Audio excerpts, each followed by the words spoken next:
ఓం నమ శివాయ శ్రీమాత్రే నమః. మిత్రులకి శ్రేభిలాషులకి అలాగే నన్ను ఇంతగా ఆదరిస్తున్న యూట్యూబ్ ప్రేక్షకులందరికీ కూడా పేరు ధన్యవాదాలు. మిత్రులరా, మీ అందరికీ కూడా ఆ పరాదేవత ఎల్లవెల్లలా మీతో ఉండి మీ మనోవాంఛ నెరవేర్చాలని మనస్ఫూర్తిగా కోరుకుంటున్నాను. ఈరోజు మనం ఒక తేలికైన అద్భుతమైన ఉపాయం తెలుసుకుందాం. ఈ ఉపాయం చేయడం వల్ల మనకి ఉద్యోగానికి సంబంధించిన సమస్యల నుండి బయటపడవచ్చు.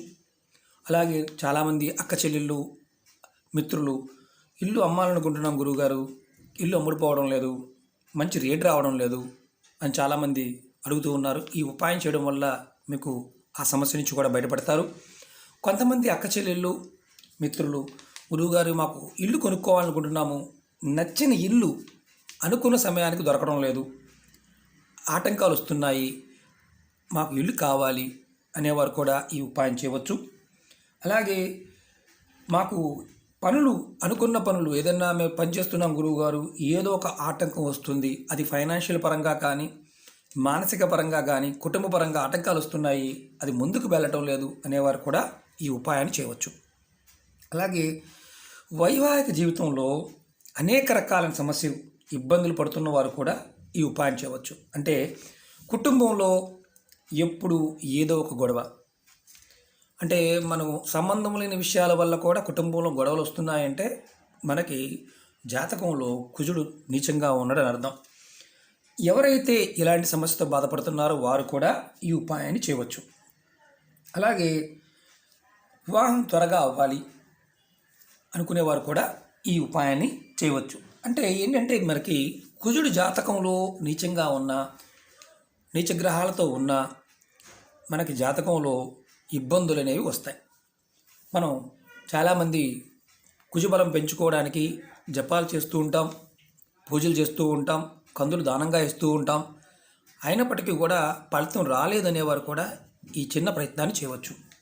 ఈ ఉపాయాన్ని ఆడవారిని మగవారిని చేయవచ్చు. చాలా తేలికైన ఉపాయం. ఆడవారు గుర్తుంచుకోవాల్సింది ఏంటంటే నెలసరి టైంలో మాత్రం చేయకూడదు. అలాగే గర్భిణీతో ఉన్నవారు ఈ ఉపాయాన్ని చేయవద్దు. ఎందుకంటే మనకి కొన్ని సందర్భాల్లో పర్టికులర్గా కొన్ని ఉపాయాల్లో మాత్రమే ఇది ఉంటుంది. మీకు నియమ నిబంధనలు కొన్ని ఉపాయాల్లో ఏమి చెప్పకుండా ఉన్నారు అంటే మనం ఎవరైనా చేయవచ్చు. నిబంధనలు ఏదైనా ఉన్నాయంటే ఆ వీడియోలో ఖచ్చితంగా తెలియచేస్తాను. అలాగే ఈ పదార్థం బెల్లానికి అద్భుతమైన శక్తి ఉంది. మనకి అనేక తంత్రమంత్ర ప్రయోగాలు, వశీకరణ ప్రయోగాలకు బెల్లాన్ని వాడుతూ ఉంటాం. బెల్లం ఆయుర్వేద పరంగా కూడా చాలా అద్భుతమైన శక్తి కలిగింది. బెల్లాన్ని మనం చాలా పవిత్రమైన వస్తువుగా కూడా చూస్తూ ఉంటాం. ఎందుకంటే నైవేద్యంగా కూడా మనం వాడుతూ ఉంటాం. ఎవరైతే పరిపూర్ణమైన నమ్మకం విశ్వాసంతో ఈ చిన్న ప్రయత్నం చేస్తారో వారికి మనం ఇంతకుముందు చెప్పుకున్న సమస్యల నుంచి బయటపడడానికి అవకాశాలు ఉంటాయి. అలాగే మీకు ఈ వీడియో నచ్చినట్లయితే లైక్ చేయండి. కొత్తగా చూసేవారు ఛానల్ని సబ్స్క్రైబ్ చేసుకోండి. అలాగే 10 మంది మిత్రులకి షేర్ చేయండి. పక్కనే ఉన్న గంట సింబల్ని కూడా యాక్టివేట్ చేసుకోండి. నేను చేసే ప్రతి వీడియో మీకు నోటిఫికేషన్ వస్తుంది.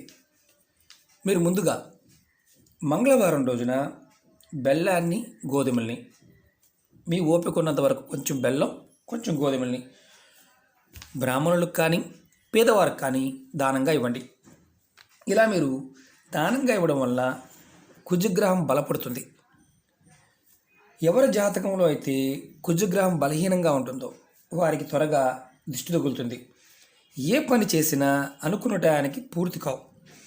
అలాగే అంటే విచిత్రం ఏంటంటే వారికి పనులే కాదు, ఆడపిల్లలు మగపిల్లలు దిష్టి తగిలే వారికి వివాహం కూడా లేట్ అవుతుంది. చాలామంది భయపడిపోయి రకరకాల ప్రయత్నాలు చేస్తూ ఉంటారు, కానీ ఫలితం రాలేదని బాధపడుతూ ఉంటారు. మీరు మంగళవారం బెల్లం, గోధుమల్ని దానంగా ఇస్తే ఇలా మీరు మంగళవారం చేస్తూ ఉండాలి. ఇన్ని వారాలు నియమమేమీ లేదు. మీ ఓపిక ఉన్నప్పుడల్లా చేస్తూ ఉండండి. కొద్దిగా ఖచ్చితంగా మీకు మీ జాతకంలో కుజగ్రహం బలపడుతుంది. ఎవరైతే ఇది చేస్తారో వారికి మనం ఇంతకుముందు చెప్పుకున్న సమస్యల నుంచి బయటపడతారు. అలాగే ఎవరి జాతకంలో అయితే కుజగ్రహం బలహీనంగా ఉంటుందో వారికి దిష్టి కూడా తగులుతుందని చెప్పుకున్నాం. వారికి ఎవరికైతే ఇలా ఉంటుందో ఏ పని చేసినా అనుకున్న టయానికి పూర్తి కావు, వారికి వివాహం కూడా ఆలస్యమవుతుంది. కాబట్టి ఈ చిన్న ప్రయత్నాన్ని పరిపూర్ణ నమ్మకంతో చేయండి. అలాగే శనివారం రోజున మీరు ఒక 50 గ్రాముల బెల్లం తీసుకోండి. పాత బెల్లం అయితే చాలా మంచిది. ఏదైనా ఖాళీ ప్రదేశానికి వెళ్ళండి, జనాలు తిరిగే ప్రదేశం కాకుండా ఉండాలి. అక్కడ గొయ్యి తీసి దాంట్లో ఈ బెల్లాన్ని పాతి పెట్టండి. ఆ పైన మట్టి కప్పేయండి. దానిపైన కొంచెం నీళ్లు చల్లండి. తర్వాత 2 సాంబ్రాణి పుల్లలు తీసుకొని ధూప్ స్టిక్ తీసుకొని వెలిగించి అక్కడ ఆ ప్రదేశం చూపించండి. మీ మనసులో ఉన్న కోరికలు చెప్పుకోండి.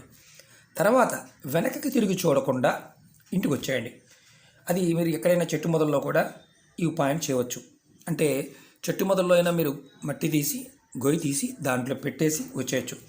ఇది ఉదయం నుండి సాయంత్రం 6 లోపు ఎప్పుడైనా ఉపాయం చేయవచ్చు. 6కు ముందు కానీ సాయంత్రం మళ్ళీ అంటే మామూలుగా మనకి డౌట్ ఉంటుంది. ఉదయం 6 నుంచి సాయంత్రం 6 లోపు చేయాలి. సాయంత్రం 6 తర్వాత చేయకూడదు. మాకు వీలు కాలేదండి, 5 నిమిషాలు అటు ఇటు అవ్వచ్చా అని అడుగుతుంటారు. మీరు ఖచ్చితంగా 6 లోపే చేయాలి. ఇలా మీరు 5 శనివారాలు ఈ ఉపాయం చేయండి. తప్పకుండా మీ మనసులో ఉన్న కోరికలు నెరవేరుతాయి. చిత్రం ఏంటంటే ఈ ఉపాయం మనకి అద్భుతంగా పనిచేస్తుంది. జాతకరీత్యా ఇబ్బందులు ఉండి సమస్యలతో బాధపడుతున్న వారు మాత్రం ప్రయత్నం చేయండి. సరదా కోసం మాత్రం ఏది మాత్రం ప్రయత్నం చేయవద్దు. అలాగే మట్టిలో పాతి పెట్టిన తర్వాత పొరపాటును కూడా వెనక్కి తిరిగి చూడకూడదు. వెనక్కి తిరిగి చూస్తే ఆ ఉపాయం పని చెయ్యదు. ఇది ఆడవారిని మగవారిని చేయవచ్చు. మీకు వీలైతేనే చేయండి. అవకాశం లేని వారు పొరపాటున మాకు అవకాశం లేదని చేయొచ్చు అని అడిగే వాళ్ళకి బుద్ధిగా వదిలేస్తున్నాను. కారణం ఏంటంటే అవకాశం లేకపోతే చేయవద్దు. ఇది గుర్తుంచుకోండి. ఓకే మిత్రులారా, ఈ చిన్న ఉపాయం చేయండి. ఖచ్చితంగా మీ జాతకాన్ని మీరు మార్చుకోగలుగుతారు. ఓకే మిత్రులారా, మీకు ఈ వీడియో నచ్చినట్లయితే లైక్ చేయండి, నా ఛానల్ని సబ్స్క్రైబ్ చేసుకోండి, పక్కనే ఉన్న గంట సింబల్ని యాక్టివేట్ చేసుకోండి, 10 మంది మిత్రులకి షేర్ చేయండి. అలాగే మీరు అందరూ గుర్తుంచుకోవాల్సింది ఏంటంటే రేపు శివరాత్రి సమయాన్ని మీరు వినియోగించుకోండి. మీ పెద్దలకి అంటే ఇప్పుడు దాకా మేము దాన ధర్మాలు చేయలేదండి, పెద్దల పట్ల మాకు అలవాట్లు లేవండి, మా పెద్దవాళ్ళు చేస్తారండి అని చాలామంది చెప్తూ ఉంటారు. మీకు ఎవరైతే పితృదేవతలు ఉంటారో మీ పెద్దవారి పట్ల వారికి కృతజ్ఞతా భావంతో దానాలు చేయండి. వీలైనంత వరకు మీకు చాలా కష్టాలు అంటే నష్టాలు, కష్టాలు, ఆర్థిక ఇబ్బందులు ఇలాంటి వాటి నుండి మీరు బయటపడాలంటే రేపు శివరాత్రిని మీరు వినియోగించుకోండి. ఖచ్చితంగా మీకు పెద్దల యొక్క ఆశీర్వాద బలం లభిస్తే మీరు అనుకున్న పనులు త్వరగా పూర్తవుతాయి.